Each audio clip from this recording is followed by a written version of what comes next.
الله أكبر الله أكبر لا إله إلا الله.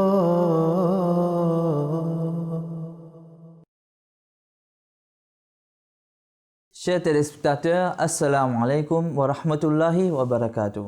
Bienvenue dans l'émission de la jurisprudence islamique. Pour cet épisode, nous allons aborder plusieurs questions concernant la dot, concernant le nikah et concernant le walima aussi. Nous accueillons nos deux mourabiyan, Mourabi Nour et Mourabi Shamim Saeb. Assalamu alaikum wa rahmatullahi wa barakatuh. Wa alaykum salam wa rahmatullahi wa barakatuh. La première question de cet épisode, dans le cas où un couple s'est divorcé et après 2 ans, ils veulent se réconcilier, ils veulent habiter ensemble, comment cela se fait? Le nikah doit-il être prononcé à nouveau? A'udhu billahi minash shaitanir rajim, bismillahir rahmanir rahim. Dans l'islam, un couple divorcé a la permission de se réconcilier. S'il décide de se réconcilier pendant le iddet, c'est-à-dire la période d'attente qu'il y a après le divorce pour la femme, et cela varie, normalement c'est de 3 mois, mais si la femme est enceinte, la période d'attente sera jusqu'au l'accouchement. Donc si pendant le iddet, le couple en question décident de se réconcilier, ils peuvent faire cela sans le nikah, sans prononcer le nikah à nouveau. Mais si le iddet est déjà écoulé, dans ce cas-là, nécessairement, le nikah doit être prononcé. Donc ici, on a mentionné une période de 2 ans. Donc nécessairement, le nikah doit être prononcé à nouveau afin que le couple puisse rester ensemble. Et selon les enseignements du Saint-Coran, le couple en question peut faire cela à 2 reprises. Donc, il peut décider de se divorcer et de se réconcilier pendant le iddat, c'est-à-dire la période d'attente ou après. Et il peut faire cela à nouveau, si cela arrive, bien sûr. Mais, arrivé à la 3e fois, s'il décide de se divorcer à nouveau, dans ce cas-là, le divorce sera définitif. Pourquoi? Parce que l'islam accorde une importance spéciale à l'institution du mariage. Il ne faut pas que les gens prennent le mariage à la légère, comme si c'est quelque chose qui n'est pas important. Donc, aujourd'hui, ils décident de se divorcer et demain, ils décident de se réconcilier. Et il y a aussi des fois où l'époux peut utiliser cela seulement pour nuire à l'épouse. Donc, considérant toutes ces choses, l'islam nous donne cette instruction, cet enseignement, que arrivé à la 3e fois, le divorce est définitif. Il y a une exception qui est mentionnée dans le Saint-Coran. Ils peuvent se réconcilier et se marier à nouveau, seulement et si seulement la femme divorcée, la femme en question, elle se marie avec quelqu'un d'autre et ensuite, par la suite, malheureusement, cette personne décède ou malheureusement, il y a un divorce. Dans ce cas-là, dans ce cas exceptionnel, l'islam donne la permission au premier couple de se réconcilier. Donc, en somme, si la réconciliation s'est faite pendant le iddet, la période d'attente, il n'y a pas lieu de faire le nikah à nouveau. Mais si la réconciliation s'est faite après le iddet, la période d'attente, on doit nécessairement faire le nikah. Dans ce cas précis, donc, ils doivent nécessairement refaire le nikah. Prochaine question qui concerne le walima, Noussaïb. Est-il permissible de faire son walima sans avoir établi de relation conjugale? Concernant le walima, c'est dans la tradition islamique, c'est dans la pratique du Saint-Prophète sallallahu alayhi wa sallam. Et la raison du walima, pour nos téléspectateurs, c'est que le walima est le festin que normalement est organisé après l'annonce du mariage, c'est-à-dire le nikah. Donc, concernant le walima, c'est pour annoncer aux gens, à la société, que cette union à travers le nikah a été solidifiée, a été consommée, ou que dorénavant, ce couple va maintenir le nikah. Donc, il y a différents hadiths, différentes traditions, différentes explications concernant le nikah, concernant le walima. Mais ce qui est le plus important, c'est qu'après le nikah, il doit avoir le walima. Et le walima est le festin où le garçon, la famille du garçon ou le garçon doit inviter des gens, des proches, des amis et les pauvres de la société pour qu'ils participent dans ce festin. Donc, cela peut être pour partager la joie de ce couple, de la famille, etc. Mais les fuqaha ont des différentes opinions à ce qui concerne quand est-ce qu'il faut faire le walima, quand est-ce qu'il faut organiser le nikah.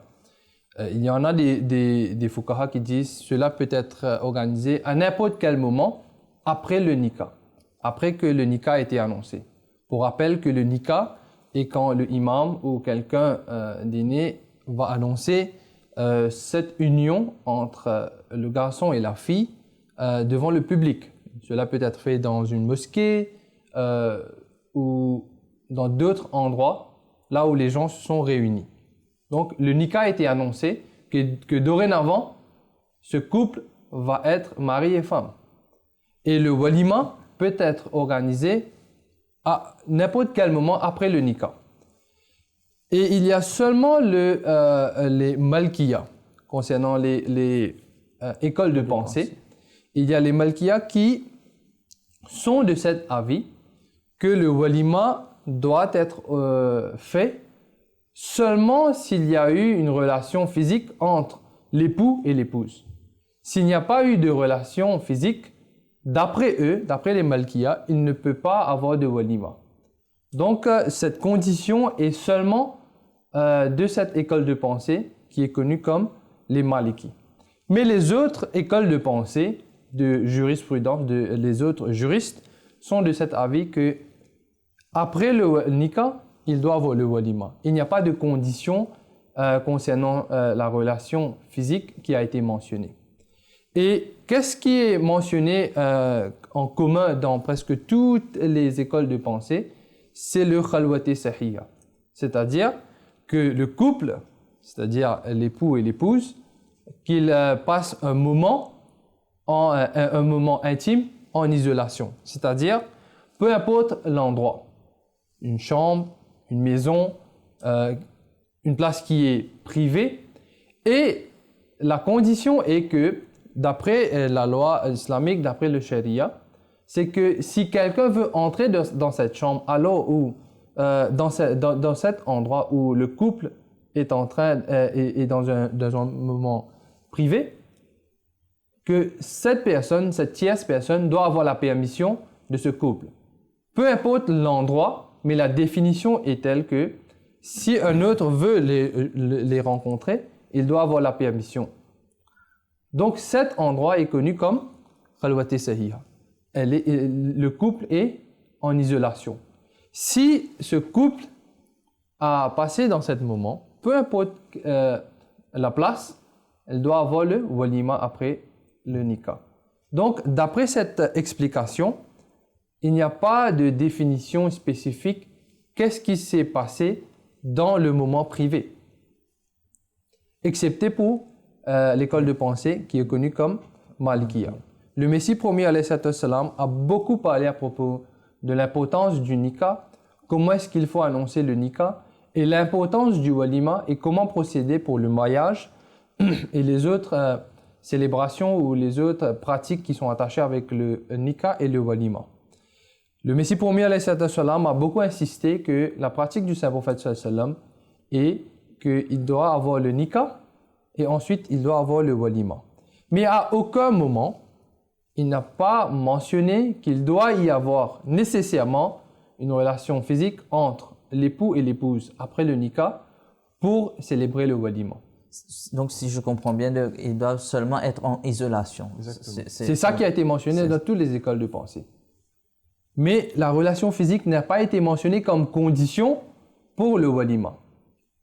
Donc, par exemple, le Messie premier, et je vais mentionner 3 exemples, là où le Messie premier a beaucoup expliqué à propos du mariage et du walima, sans mentionner, comme la question a été posée, que est-ce qu'il doit avoir une relation physique avant le walima. Donc, le Messie premier, qui est Hakam et Adal, il n'a rien mentionné comme tel. Par exemple, en expliquant la célébration du mariage, le Messie premier est en train de dire que dans l'islam, il y a l'institution du nikah, c'est-à-dire l'annonce du mariage devant le public, et il n'y a pas de dépense dans le nikah, c'est seulement une annonce. Et dorénavant, ce couple va être comme mari et femme. Il n'y a pas de dépense. Et s'il y a le hijab et kaboul, c'est-à-dire que le garçon et la fille vont accepter, vont déclarer qu'ils vont accepter ce nikah, donc ils sont déclarés comme mari et femme. Et il n'y a pas de dépense dans cela. De même, après cette annonce, il doit avoir le walima, mais le walima doit être fait dans une façon qui est simple, dans la simplicité, et c'est ça qui est le sunnah. Dans une autre place, dans Malfouzat, volume 5 aussi, le Messie premier est en train de dire qu'après le nikah, il doit y avoir le walima, et dans ce walima, vous devrez inviter les gens et les pauvres aussi. Dans Badr, dans le journal Badr, le Messie premier est en train de dire que d'après le Shara et d'après la loi islamique aussi, il y a mention qu'il doit avoir le nikah pour un couple et il doit y avoir le walima. Et dans le walima, vous devrez inviter des amis et préparer un repas, un festin pour ces invités. Donc, si la relation physique était une condition pour le walima, il devrait y avoir mention dans le Saint-Coran ou peut-être dans les traditions du Saint-Prophète sallallahu alayhi wa sallam ou même le Messie premier alayhi sallam. Et même les fuqaha n'ont pas mentionné cela comme condition. Au contraire, il y a des fuqaha qui sont de cet avis que s'il y a eu l'annonce du nikah, juste après, c'est-à-dire pendant le même jour, il peut y avoir le walima. Il y en a des gens, il y en a des familles, il y en a des coutumes qui célèbrent le walima, c'est-à-dire il y a le festin qui est connu comme walima, juste après le nikah, pour de diverses raisons. Par exemple, les gens sont venus de loin et de très loin. Donc, pour réorganiser le walima, pour eux, c'est un problème. Donc, il y a diverses raisons pour lesquelles ces gens sont en train de célébrer le walima le même jour. C'est bon aussi de mentionner ici, parce qu'on parle des festins qui sont reliés au mariage. Il y a cette pensée que avant ou après le nikah, il y a une obligation sur les parents de la fille aussi d'organiser quelque chose de similaire. D'ailleurs, c'est une pratique qui est très courante dans plusieurs cultures, dans plusieurs sociétés. Mais ici, c'est bon de mentionner que selon les enseignements islamiques, comme nos saints viennent de mentionner en détail, il y a le nikah qui est l'annonce où, là où Hazrat Masih Maud a expliqué le Messie premier qu'il n'y a pas de dépenses. Et ensuite, il y a le walima et c'est la responsabilité du garçon ou de la famille du garçon d'organiser ce festin. Mais à aucun moment, il n'y a pas mention que obligatoirement, la fille ou les parents de la fille doivent eux aussi organiser un festin, un dîner ou un déjeuner pour inviter les proches. S'ils veulent faire cela, ils ont la capacité de faire cela, ils peuvent le faire en toute simplicité, seulement pour partager la joie du mariage, mais ce n'est pas une obligation sur la famille de la fille ou sur la fille d'organiser des festins comme pour le garçon, comme pour le walima. Donc, si la famille de la fille ou la fille n'a pas le moyen de faire un repas pour inviter les gens, donc c'est ce n'est pas obligatoire. Il y en a des cultures là où, par exemple, la famille du garçon va sortir de très loin pour venir prendre la fille en mariage. Donc, dans ce cas, ce n'est pas une obligation sur la famille de la fille d'organiser un festin, mais pour recevoir leurs invités et les proches qui sont venus pour célébrer le mariage, des fois, les gens sont là, les invités sont déjà ici, donc pour les recevoir correctement, dignement, en guise d'hospitalité, donc la famille de la fille va organiser quelque chose, un repas, mais ce n'est pas nécessaire de préparer en avance que la famille de la fille doit nécessairement organiser un festin qui est équivalent au walima pour que le mariage va être connu comme un mariage digne de la famille ou un mariage digne de cette société. Il n'y a pas de telle chose. Il ne faut pas que la famille de la fille aussi se sente une pression sur eux parce qu'ils ne vont pas faire le dîner. Concernant la question aussi, il y a mention que s'il devrait avoir la relation physique avant le walima, mais alors qu'en est-il de ces juristes, de ces fuqaha ou même de ces cultures, de ces pratiques qu'il y a des gens, il y a le nikah qui est annoncé, mais dans beaucoup de cas, le couple ne va pas commencer à habiter ensemble, comme une famille. Ils attendent le rukhsat que après un moment, quelques semaines, quelques mois, que le garçon va venir prendre la fille, ou la fille va quitter sa maison pour aller habiter dans la maison du garçon. C'est là qu'il y a le rukhsat. Donc à ce moment, il y a une réception et c'est là qu'il y a le nikah, le walima. Mais il y en a des cas où le walima est organisé même avant le rukhsat. Après le nikah, il y a le walima et ensuite il y a le rukhsat. Donc ça aussi, il y en a des gens qui pratiquent, qui observent ce pratique. Mais dans ce cas, il n'y a pas de relation physique qui est entre dans ce couple. Donc là aussi, il y a le point que, comme mentionné, que c'était la pratique du saint prophète sallallahu alayhi wa sallam de faire le nikah et ensuite le walima. Il n'y a pas de mention de plus de détails. Qu'est-ce qu'il faut observer? Quelles sont les conditions du walima? Et exactement comme vous venez de mentionner que le mariage est quelque chose de très simple, le nikah est quelque chose de très simple et le walima aussi, puisqu'on est en train de parler du walima. Shamim Saab vient de parler à propos le festin qui est normalement organisé ou qui est généralement organisé par la fille, mais il n'y a pas de nécessité, d'obligation sur la fille d'organiser quelque chose d'extravagant pour que le mariage doit être validé. Effectivement, il y a la société qui normalement vont dire des choses, mais c'est sur la famille du garçon d'organiser le walima. Hazrat Musleh Maud, quand il était en train de refaire la Jamaat, d'établir les fondations de la Jamaat, le système de la Jamaat, il a beaucoup insisté sur la simplicité de vie. Et même pendant le mariage, là où il y avait la pratique que la fille ou la famille de la fille va organiser un dîner ou un déjeuner ou un festin, va recevoir ses invités, Hazrat Musleh Maud a beaucoup insisté que même dans cette époque, même si vous devrez recevoir vos invités, il ne faut pas organiser des festins. Ça, c'était pour l'époque, là où il était en train de mettre la base de la Jamaat.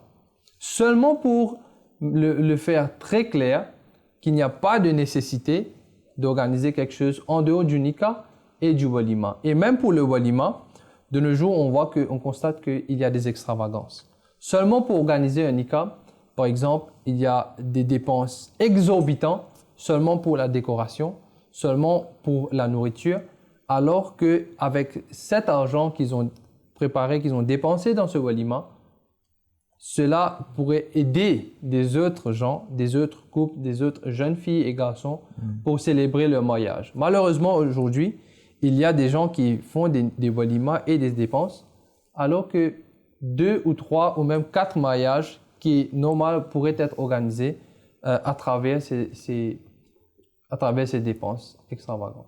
Jazakumullah, Nour Sahib. Et aussi, c'est bon de mentionner que le walima aussi, pour le walima, le repas, c'est pas quelque chose de fixé qu'on doit faire quelque chose d'extravagant ou c'est un repas fixé. Chacun, d'après son moyen, ce qu'il peut faire, il peut faire son repas, même quelque chose de très simple, ce sera toujours compté comme un walima. D'ailleurs, l'instruction du Saint-Prophète sallallahu alayhi wa sallam est très claire dessus. Awlim walaw bishatin. qu'il faut faire le walima, ce n'est qu'avec un cabri. Donc, en d'autres mots, selon le moyen de la famille, ils doivent organiser ce repas.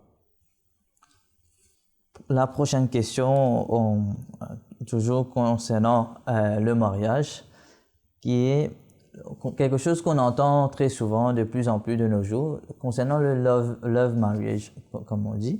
Est-il permissible en islam? Si par le terme love marriage, on veut faire comprendre par cela que les futurs mariés, c'est-à-dire la fille et le garçon, avant le mariage, ils vont se rencontrer, ils vont séjourner dans les hôtels, ils vont partir en voyage, ainsi de suite, et passer des moments intimes en un seul, cela est totalement interdit dans l'islam. Car très clairement, l'islam nous enseigne le parda, c'est-à-dire la ségrégation entre l'homme et la femme avant le mariage, et aussi l'islam nous enseigne le radd basar, c'est-à-dire qu'on doit garder les regards baissés. Il y a le love marriage, c'est-à-dire qu'avant le mariage, le couple va se voir, ils vont même partir en voyage, etc., vont se rencontrer. Et c'est totalement contre ces enseignements que je viens de mentionner, ces enseignements du Saint-Coran. Donc, dans les sociétés où, malheureusement, ils n'observent pas la ségrégation entre l'homme et la femme, ou ils n'observent pas le radd basar, c'est-à-dire on doit garder nos regards baissés, on constate que la condition morale qui règne dans ces sociétés est déplorable. Et maintenant, malheureusement, de nos jours, il y a certains musulmans qui subissent l'influence de ces sociétés et ils commencent à dire que nous aussi, on doit la liberté, on a le droit de faire notre choix et on peut aussi mener un style de vie qui est similaire. On constate aussi que dans les sociétés là où les parents ou les aînés de la famille décident, en consultation bien sûr avec le garçon ou avec la fille, décident d'envoyer une demande en mariage dans une famille quelconque, après avoir fait toutes les recherches et aussi après avoir fait les doigts, les prières, on constate que dans ces cas, dans la 99% des cas, ces mariages sont des réussites. Car il y a toute la famille qui se sont mis d'accord sur cette union entre la fille et le garçon. Par contre, quand on regarde de l'autre côté, là où il y a les sociétés, la culture de l'Ouest surtout, qui prennent le love marriage, que les couples doivent mieux se connaître avant le mariage et ils doivent même vivre ensemble sans le mariage pendant quelque temps afin qu'ils puissent voir s'ils vont pouvoir s'adapter après le mariage.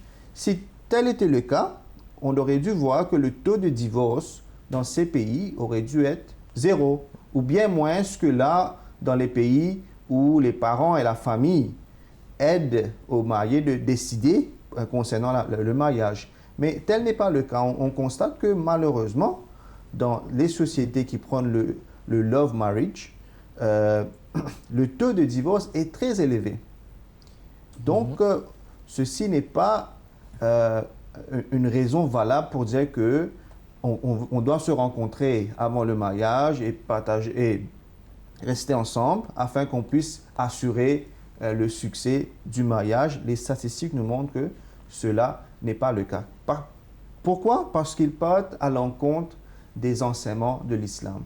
Les enseignements de l'islam concernant la ségrégation entre l'homme et la femme et les enseignements de l'islam concernant le radd basar, c'est-à-dire de garder les regards baissés, ce sont des enseignements qui ont pour but de protéger le garçon, de protéger la fille, de maintenir la moralité et la chasteté dans la société. Et ce sont des conditions qui sont primordiales pour le succès d'un mariage. Là où il n'y a pas la moralité, il n'y a pas la confiance, la chasteté, automatiquement cela va mener au divorce. Et aujourd'hui, c'est quelque chose qu'on constate. Il y a aussi une question qui est très souvent posée, et on doit mentionner cela ici. Est-ce que quelqu'un, un garçon, peut donner une suggestion que je veux me marier dans telle ou telle famille? L'islam, premièrement, on doit mentionner ici que l'islam exige que le garçon et la fille doivent accepter le mariage, c'est-à-dire la proposition qui est faite avant qu'ils puissent se marier. On ne peut pas forcer quelqu'un Exactement. à Il n'y a se pas de marier. force. Et aussi, il n'y a pas de mal en cela que si quelqu'un pense que peut-être si je me marie avec une fille de cette ou cette famille, il peut avoir la connaissance à travers d'autres personnes concernant la fille, concernant la famille, concernant le comportement de la fille. Donc, cela, il n'y a pas de mal en cela. La personne en question peut parler à ses proches, à ses aînés de la famille que oui, voilà, c'est une proposition que je veux considérer. Car ceci n'est pas à l'encontre des enseignements du Paldar, de la ségrégation ou du Radd al-Basar. Donc, ceci est quelque chose qui est permissible dans l'islam. On peut proposer aux parents, aux aînés de la famille où on veut se marier, mais tout en restant dans les limites qui ont été préconisées par le Saint-Coran. Nous avons d'autres questions pour cet épisode, mais malheureusement, par faute de temps, nous ne pouvons pas continuer. Je vous en remercie, cher Mourabian. Et chers téléspectateurs, on se donne rendez-vous pour le prochain épisode, Inch'Allah. Assalamu alaikum wa rahmatullahi wa barakatuh.